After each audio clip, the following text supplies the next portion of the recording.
Peloton is shaping the future of fitness with the brand new Peloton Cross-Training Tread Plus powered by Peloton IQ. This is Peloton's most elevated equipment with real-time guidance and endless ways to move on your own or with your favorite instructors. It's cross-training reimagined with features designed to make your workout more personal. Gretch, you know that I love an instructor. Mm-hmm. I love to be told what to do and when to do it. I like to be able to take different classes to change it up, and with my personality, this is how I can get the best workout. The variety of classes I can get with the Cross-Training Tread Plus is unmatched. They have nailed it. Peloton IQ even tracks your progress and suggests weights that challenge you so you can get stronger. The new movement tracking camera allows Peloton IQ to count your reps and correct your form in real time, taking the guesswork out of your workout so you can train safer, lift smarter, and make every rep count. Let yourself run, lift, sculpt, push, and go. Explore the new Peloton Cross-Training Tread Plus at onepeloton.com.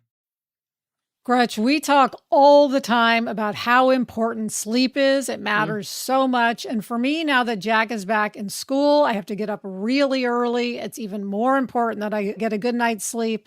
Well, let me tell you about the greatest hack I have now for a good night's sleep, which is Coop Sleep Goods pillows. I have the Eden adjustable pillow, and it has changed my life. I love it.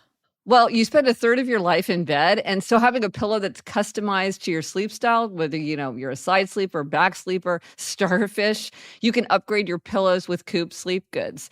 You can take their Better Sleep quiz as an easy way to find the perfect pillow for yourself. You can have a free pillow consultation with their sleep experts to optimize your sleep. You get a 100-night free trial. Upgrade your sleep. Visit coopsleepgoods.com/happier to get 20% off your first order. That's COOP sleepgoods.com/happier. Lemonada.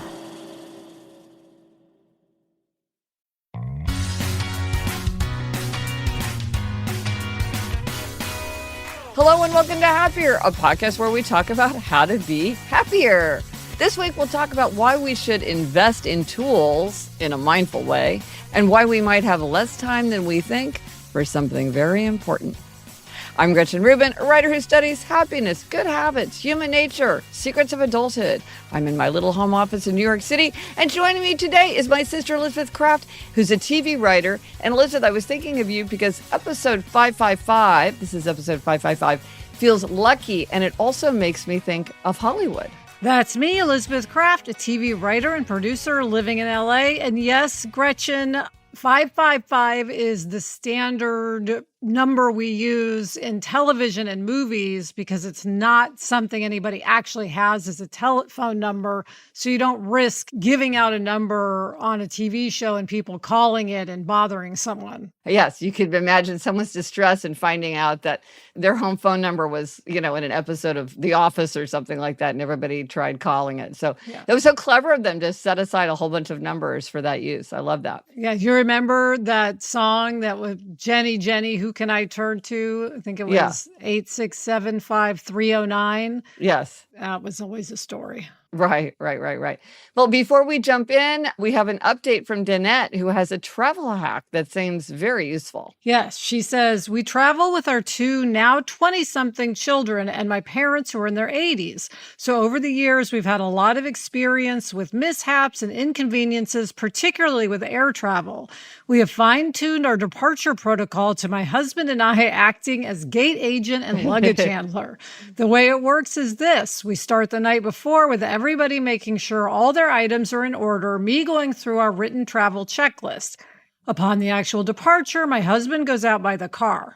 I am at the door, exiting our house, greeting each person as they leave. They have to show me their passport or photo ID, whichever is appropriate. They have to show me as they secure it properly in whatever carrier they are using. They show me their phone. We do a quick questionnaire as I ask them to tell me something about what I know they need. I ask them about sunglasses, prescription glasses, contact lens care, CPAP retainers, sunscreen, swimsuits, snorkels, and anything else particular to that person and this trip. Once they have passed me, they proceed to the car where they hand everything to my husband except what they're wearing. Everything goes in the back of the car. Bags, purses, backpacks, everything. He makes a bag count. No one is allowed out of the car at this point. My husband and I do a house walkthrough and lock up. Once we get to the airport, everyone gets out of the car and lines up. So my husband gives every person their bags and items. We count the bags and the people. Then we proceed in a line into the airport. My husband acts as the engine and I am the caboose. We have found that other than forgotten documents and dropped items, getting separated causes the biggest disruption. So if someone decides to dash to the bathroom, stop to read a text, or look around a little bit for any reason at all, I call halt. The train stops and whoever is separating themselves or pausing gets themselves together, and then we proceed again. At the gate, we do another bag count if we check bags. There are lots of other things we are doing to be organized and on time, but the actual movement out of the house and to the gate can be orchestrated to minimize chaos. What I love about this is that it clearly arises from experience. Yes. You may not need this with your family, but you may need this with your family. And this is a family that's like, this is how we need to do if we are going to take the trip, because that was tried this at home last week. It was to take the trip. And sometimes you just really have to be organized if you're going to get there all together without leaving your passport behind. So I love that they really brought the level of organization to their traveling. Yes. And this is definitely, you have to have the right people to make this work. My husband and son would not go for this. I would love to do it. They would not go for it. Yes, exactly. And also, before we jump in, remember, we are going to be talking about Elizabeth Gilbert's memoir, All the Way to the River, in an upcoming episode. We will be talking to Liz Gilbert herself. So send us your questions and insights, and we cannot wait for that conversation. Yes. So this week, our Try This at Home tip is to invest in tools. Yes. And Gretchen, this is a bit of a follow-up, Try This at Home. Yes. In episode 548, our Try This at Home suggestion was to put your money where your mouth is. And one of the ways that you can put your money where your mouth is you can invest in good tools. But the thing about investing in tools is that this is a little bit tricky. You have to be honest with yourself, because the fact is, some people and sometimes it can be really fun to do the spending and the buying and the choosing and the accumulating, but then you don't use something and then it's just a waste. So it's really fun maybe to go out and buy yourself a really expensive set of fancy kitchen knives, but if you're not cooking, then that's a waste. You can't think that owning the tools, buying the tools is enough to drive your behavior. Buying a fancy tennis racket does not mean that you are going to actually play tennis. But what is also true is that beautiful tools make work a joy, and beautiful tools can change performance. Yes. What I like, Gretchen, is the idea of getting the tools once you've shown yourself that you are committed to something, that it is a priority. Right, that this is something you really value. Sometimes I think it's easy to say something like, well, if I'm really committed to something or I really want to learn how to do something, it really doesn't matter how the tools are. I'll just work with whatever's there. But the fact is that tools can really make a difference. I had a funny conversation with our father who loves to golf, and he was talking to me about golfing. And I knew from my husband, Jamie, who loves to golf, that there'd been all of these exciting new advancements in golf club technology. And it turned out he'd had the same golf clubs for like 25 or 30 years. And I said, oh my gosh, I think you would love to have new golf clubs. And he said, oh, darling, it's not the clubs, it's the golfer. Meaning my golf game is my golf game because of me. I'm not blaming it on my clubs. But the fact is, new clubs really can make a difference. Elizabeth, you talk about this in technology. Like the tools that you use can really make a difference in working. Yes, in all sorts of ways. Everything from using Final Draft to write scripts to having a stand. You gave me a stand for my iPad that's like incredibly helpful to me, to having, the right lights, all of it matters. And the right microphone, all of it really enhances my experience with work. And the thing is, a lot of times, if you've got a tool that's not really suitable or isn't working properly or whatever, it's a distraction from whatever your real work is. Weren't you having a lot of trouble with your printer, Elizabeth? Do I remember that correctly? At times I have. Sarah is the one who's really having printer issues.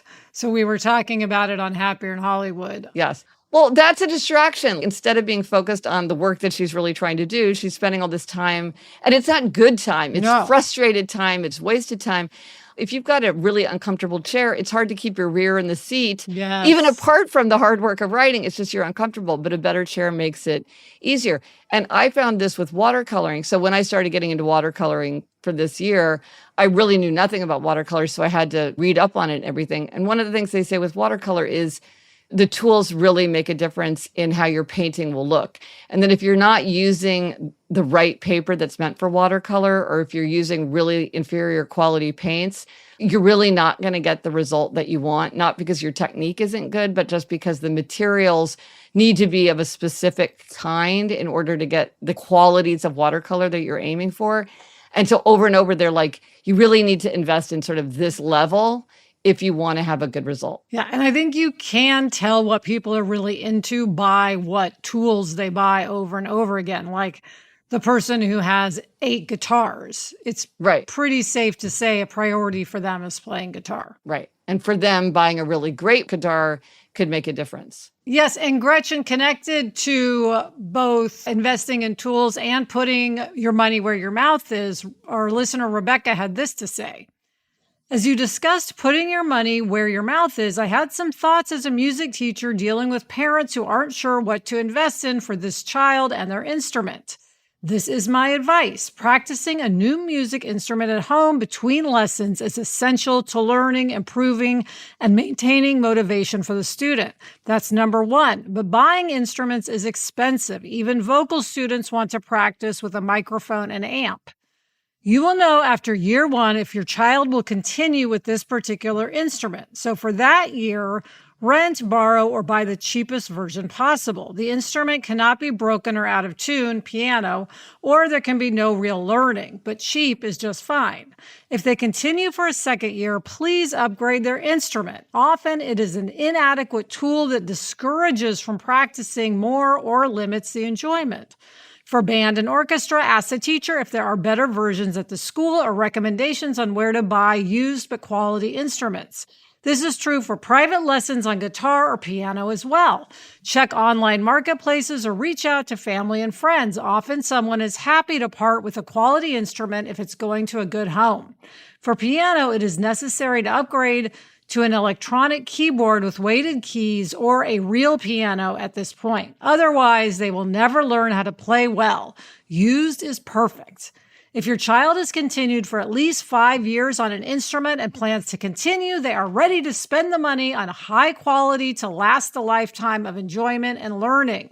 It will not go to waste. This will be a beloved gift that will be used throughout their life, even if not continuously. I have students restart private lessons as adults all the time. The more we learn about the brain, memory, mental health, and community building, the more music is found to rise to the top of importance. Music classes and lessons are an investment that always gives the best returns. This is so wise about how to invest at different stages, that you don't have to decide it all at once, but that you should be mindful about what stage you're in. Yes, that is so clarifying, Gretchen. I'd never considered that. Yeah, it was a very helpful way to think about it. And the final observation that I would make is, if you're thinking about whether or not you should invest in good tools, if it's worth the investment, listen to people who are in the same situation. If somebody who knows you and knows the kind of work that you do or what the pursuit that you're trying to follow, if they keep recommending that you invest in a tool, you should listen to them, because everybody around you is like, wow, you really need to upgrade your phone. Your screen is cracked. It's going to die on you at any moment. And people are like, no, I'm not going to do it. And then the phone dies at always the most inconvenient time. Or like Elizabeth, I always think of you and the Google Docs saga. Right. when Sarah and I were so resistant to Google Docs and our assistant kept saying, you must use Google Docs, you must use Google Docs. In that case, that didn't even cost anything. Right. That was just investing time to learn how to use a new tool. And it's a tool that absolutely changed our lives. But that's an excellent point, that by investment, it doesn't just mean investing financially, it means investing time and energy, because sometimes even if a tool is free, it costs you something to learn how to use it, but that investment is wise if it's something that you're really going to use. So I think sometimes the people around us, because they don't have to go through the painful change, they give us good advice. So I was trying to listen. If I used a paper Filofax for years, and everybody kept saying, you got to switch to a digital calendar. And I resisted. And the minute I switched, I was like, oh man, they were right. I was wrong. I love my paper Filofax, but this is much better. So let us know if you do try this at home and how investing in tools works for you. Let us know on Instagram, Threads, TikTok, Facebook. Drop us an email at podcast@gretchenrubin.com, or as always, go to the show notes. This is happiercast.com/555 for everything related to this episode. Coming up, we've got a happiness hack inspired by my love of Orange Theory fitness. But first, this break.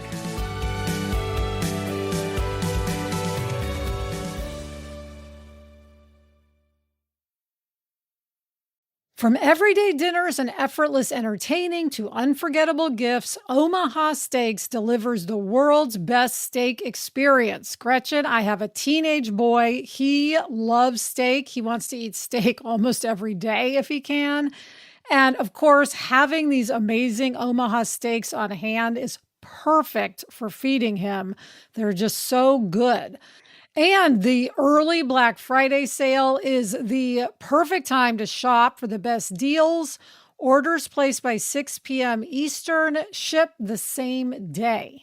Also, it's Omaha Steaks, but they also carry mouth-watering burgers, chicken, pork, seafood, and delectable desserts. Save big with Omaha Steaks. Visit omahasteaks.com for 50% off site-wide and an extra 20% off select favorites during their early Black Friday sale. And for an extra $35 off, use promo code HAPPIER at checkout. Terms apply. See site for details. That's 50% off at omahasteaks.com, promo code HAPPIER at checkout. So it is so exciting that the holiday season is approaching, and I am now a host for Thanksgiving, which is a very big deal in my life, and I'm hosting family, and that means I'm needing to think of, do we have the serveware that we need? Are there things we need for the guest room? And indeed, there were things that we needed for the guest room bathroom, and so, of course, I headed to Wayfair to get the towels, the pillows, all those little things that I needed to make the room really inviting and comfortable and cozy for the holiday season. There's something for every style in every home, no matter your space or budget. Wayfair makes it easy to tackle your home goals this holiday season with endless inspiration for every space and budget. Plus, there's free and easy delivery, even on the big stuff. Find all your seasonal must-haves from furniture and holiday decor to appliances and cookware, all at Wayfair.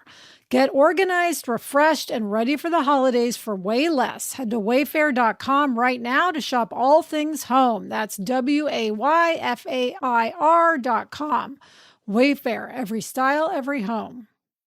These days, life is busy, schedules are packed, and taking care of yourself can feel like a full-time job. But who has the time? Hers is here to support you on your weight loss journey. Hers is transforming women's healthcare by providing access to weight loss treatment plans for every budget. They connect you with a medical provider who will work with you to determine the best treatment option for you. Whether you want to lose weight, grow thicker, fuller hair, or find relief for anxiety, Hers has you covered. Visit forhers.com/happier to get a personalized, affordable plan that gets you. That's forhers.com/happier. forhers.com/happier. Weight loss by Hers is not available everywhere. Compounded products are not approved or reviewed for safety, effectiveness, or quality by the FDA. Prescription required. See website for full details, important safety information, and restrictions. Actual price depends on product and plan purchased. Okay, Elizabeth, we're back for a happiness hack. And you were telling me about a hack that you discovered in your race toward 100 sessions of Orange Theory in 2025. You'd found something that was really helping you stay the course. Yes, this is what I use for Orange Theory, and I'm sure there are versions of this for many things out there that will help whatever the listener is doing. So I do this Orange Theory Fitness, which is a fitness class, and every day it's a little bit different, but all of the Orange Theories in the country do the same classes each day. So everyone's synced. So there's a trainer named Austin Hendrickson. He goes by @trainingtall on Instagram. And most days he does videos where he shows you how to do movements that are in the class that day that people often do wrong. So he'll say, if you're doing a lunge and your knees are hurting, here's how you need to adjust yourself, because if your knee's not going all the way to the ground, that means you're not getting the maximum benefit. And if you're doing, a push-up, here's the proper way to do it. And here's how you're likely doing it wrong. So what I like is he anticipates how people are doing it incorrectly and shows the correct way. And then when I go to the class, I can keep all that in mind. I mean, there are coaches there to come over and correct you, but there's a lot of people in the class. Sure. Anything you can do to enhance how well you know how to do an exercise helps.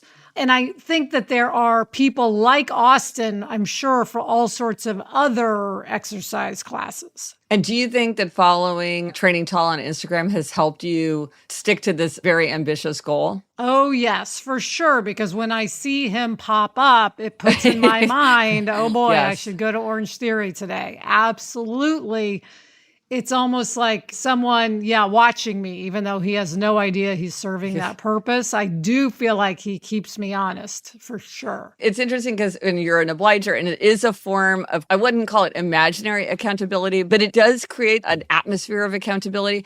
Also, I think it's really good for identity. When I wrote Better Than Before about the 21 strategies to make or break habits, one of the hardest strategies to understand was the strategy of identity, which is that when we identify with something, we're more likely to follow through on it, sometimes for better and sometimes for worse.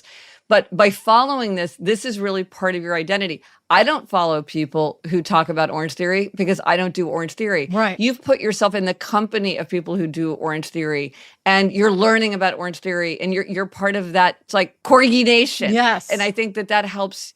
Being part of that helps solidify. Yeah, it helps solidify it. Exactly. And it keeps it uppermost in your mind, because what is bonkers to me is how often you'll really want to do something and then you'll just kind of like utterly forget it. Like, I just forgot about the fact that people are supposed to be flossing, or whatever it is. Yeah. So I think that this is a great idea. How did you find it? It just popped up one day and then I kept hearting it, and then I followed Austin. Yeah. Now, what I will say is it also goes with Sarah and I this month issued a Control Your Algorithm October challenge. Yeah. And this sort of goes with that of like, okay, if I'm interested in Orange Theory, let me seek out this kind of material, make sure that I watch it and like it, and then I will get more of it. Yes. And less of things that are not helpful or positive for me. That's a great suggestion. Well, onward to the end of 2025, Elizabeth. Yes. I know you've been working hard to meet your number, so I'm trying. That's good. That's good. And now let's talk about Read 25 and 25. So in 2025, our yearly challenge is to read for 25 minutes every day. Such a fun challenge. And I had a recent epiphany about reading, Elizabeth. What is it? You've had so many epiphanies about reading in your life. I can't believe there's still one out there. No, this is one that has already had a huge impact on me. Okay, so I was with my friend Laura Vanderkam, and Laura Vanderkam is a time use expert. So she writes and researches about how we can make the best use of our time. She's written several great books like 168 Hours, You Have More Time Than You Think, and Tranquility by Tuesday, 9 Ways to Calm the Chaos and Make Time for What Matters. So that's what she writes about. It's like, how do you use your time in a way that is really getting you the life that you want? So of course, I'm so interested in that. And the thing about Laura is like, she works full time. She has 5 children. She runs regularly. She sings in a choir. She loves to read.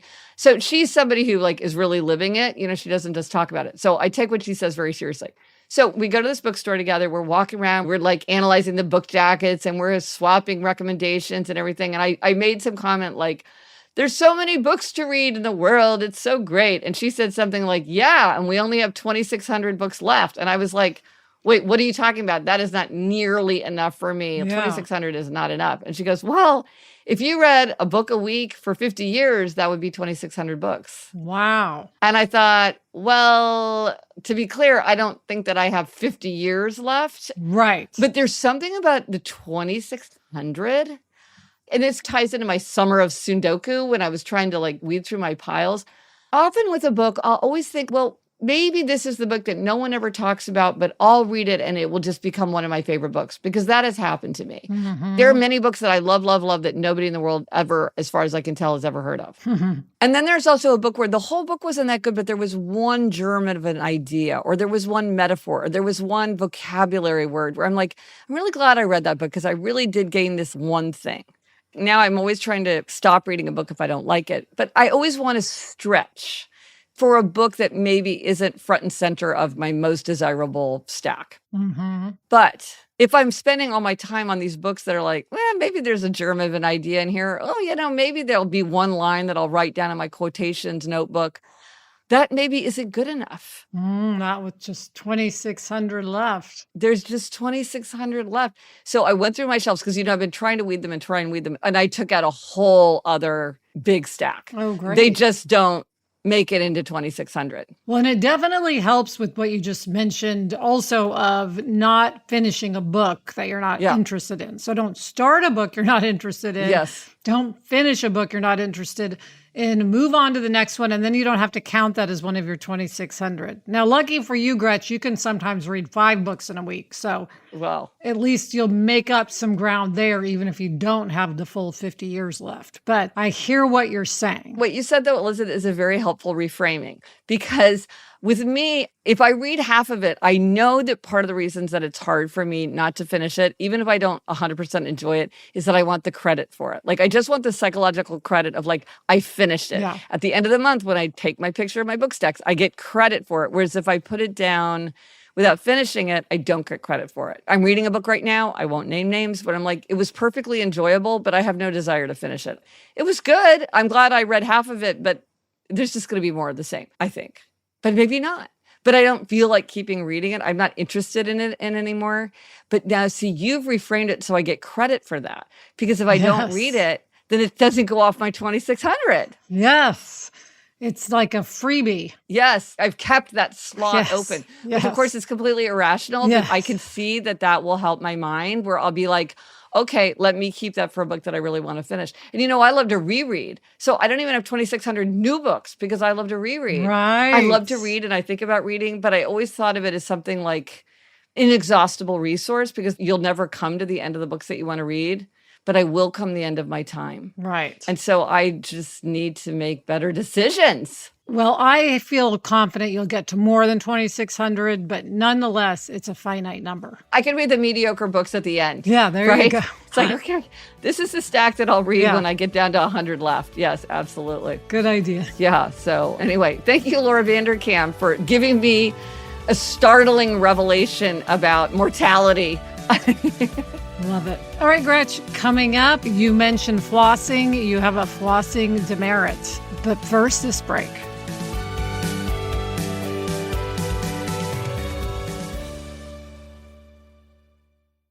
This episode is brought to you by Squarespace, the all-in-one website platform built to help you stand out and succeed online. Whether you're starting a passion project or scaling your business, Squarespace gives you everything you need to build your brand and get paid all in one place. With Squarespace, you don't need to be a designer to look like one. Their cutting-edge design tools and professionally built templates make it easy to create a site that feels custom to you. I love that you can start with Blueprint AI. It builds this personalized site in just a few clicks based on your goals and style. And it's not just about looks. Squarespace helps you offer services, book appointments, and get paid right through your website. From scheduling to invoices to email campaigns, it's all integrated so you can spend less time on admin and more time on doing what you love. So if you've been waiting to launch that idea, now's the time. Head to squarespace.com/happy for a free trial. And when you're ready to launch, use code HAPPY to save 10% off your first purchase of a website or domain. That's squarespace.com/happy. Offer code HAPPY. Gretch, we talk all the time about how important sleep is. It matters so much. And for me, now that Jack is back in school, I have to get up really early. It's even more important that I get a good night's sleep.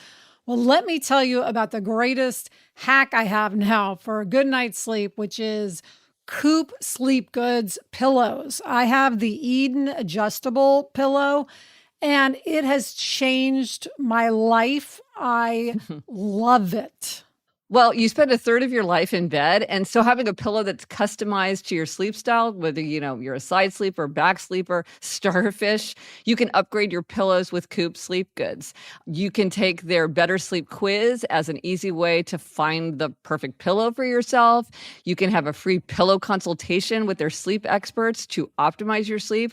You get a 100-night free trial. Upgrade your sleep. Visit coopsleepgoods.com/happier to get 20% off your first order. That's COOP sleepgoods.com/happier.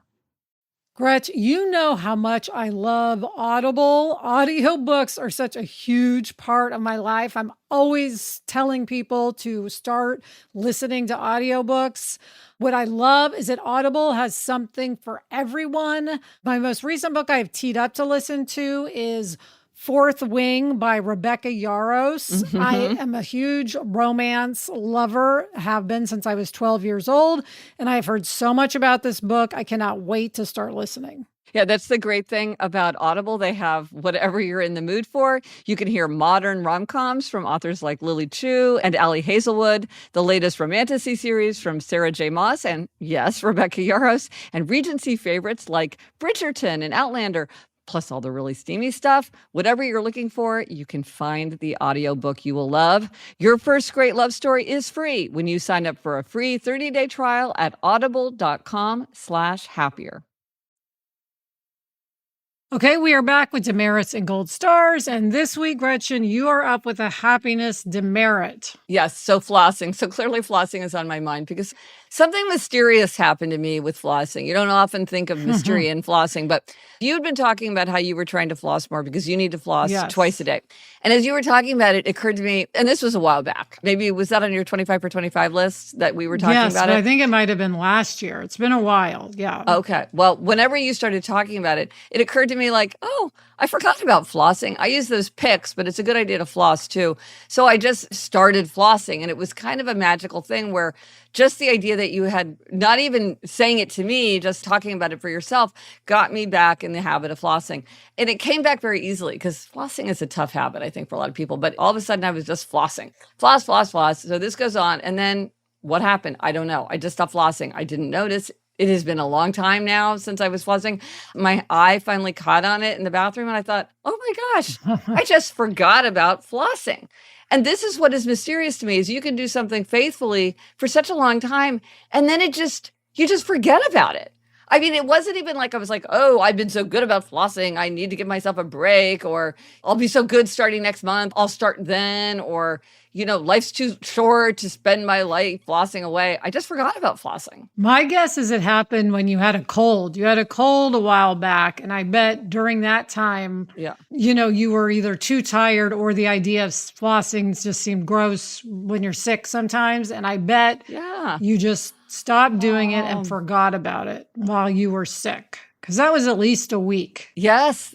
I bet that is a really good hypothesis because very often when habits are broken, it's because there has been some change that's thrown you out of that habit. It could be something like your commute changes, which is very obvious, but it can even be something like you rearrange your living room furniture, or even like this, like you get a really bad cold and somehow it interferes with it, and it somehow just trips a switch and something that had been going on is now off. Oh, I bet you're right, Elizabeth. So now I've started flossing again. Good. And I think that now that I've sort of gone through this, next time I'll be more attentive. Aware, yes. Right. Or at least Yes. keep the flossing container more front and center of my I have it tucked in a thing where it's not visible. I can easily get to it, but I don't see it. I could keep it in a visible place so I have a little bit of a visual cue. Though you can often just start ignoring visual cues too. They just become wallpaper and you don't even notice it. So Very true. but it can help.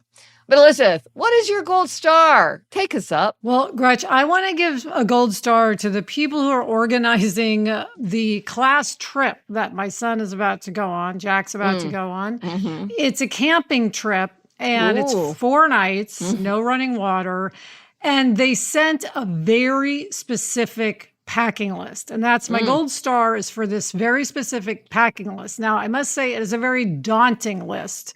For those of us who aren't campers and sort of don't have a lot of things that one needs for camping. I'm not saying it's like stoves or anything, but it's long underwear and utensils.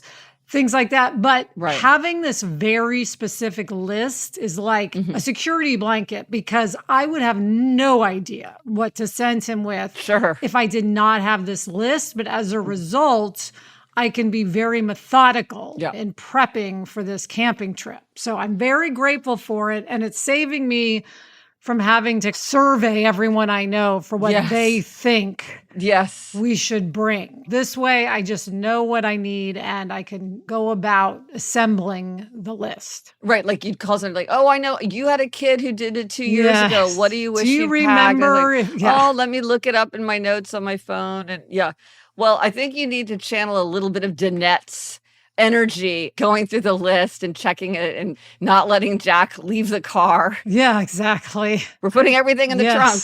Don't remove the headlamp from the duffel bag. Right? Like somebody's like, oh, I was just looking in there to see if my extra set of headphones and I guess I just left everything on the floor. Yeah, no, you can imagine how that happens. Yeah, so gold star. It's a lot of trouble to make a list like that, but if one person does the work, then they save so many people the effort. Of course, it reminds me of the list we got for our walking trip in England last summer, which we were very studious about making sure we had every single item, Gretch. We are students of the who list. Want to get an A on whatever we're doing. So we had our complete list and Jack will have the complete list as well. Remind me how many times you went back to check your hiking boots. 3 times I went back to REI. And they did work in the end. I wore them without getting any blisters. I know. You and I were blister phobic. We had so much anti-blister stuff. Yeah. I mean, we were very intent on no blisters. Yes, if Jack can use all of your foot balms and all of that stuff. So this week, our resource is, I wanted to remind people that on my Secrets of Adulthood Substack, which I love doing, I recently talked with best-selling author Jen Hatmaker, whose book Awake is causing an immense amount of buzz. It's a huge bestseller. And Jen shared terrific advice for anyone who is navigating a big life change. That's what her memoir is about, navigating a big life change. And she described 2 questions that guided her through a very hard time in her own life. And I thought that they were so thought-provoking and useful. So if you would be interested in hearing our conversation, you can visit secretsofadulthood.substack.com.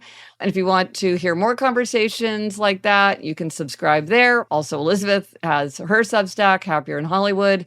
So subscribe away. There's so much fun content there. And Elizabeth, speaking of fun content, though I hate to talk about books as content, that's so yuck. What are we reading? What are you reading? I am rereading All the Way to the River by Elizabeth Gilbert. Okay, I know why you're doing that. And I am reading All Passion Spent by Vita Sackville-West. I guess that's my book 2600. The count is on. Yes. And that's it for this episode of Happier. Remember to try this at home.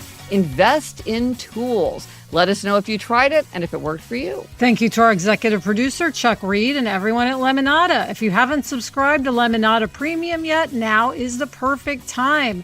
Just tap that subscribe button on Apple Podcasts or go to lemonadapremium.com. And here's your rhyming reminder.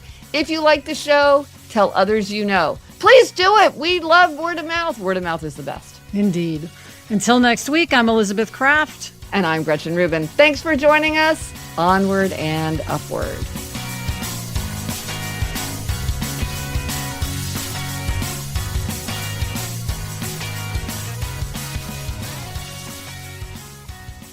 So, Elizabeth, what is the oddest thing that was on the packing list? Because, I get a plastic bowl. Was there anything where you're like, I didn't know he'd need that? No, but the most confounding thing is that he needs a sleeping bag that is as low as 20 degrees. And I am trying to figure out what his 2 sleeping bags are rated for. Sure. So that's the confounding item. Right. When you're like, what do we already have?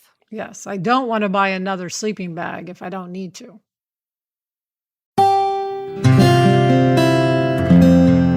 From the Onward Project.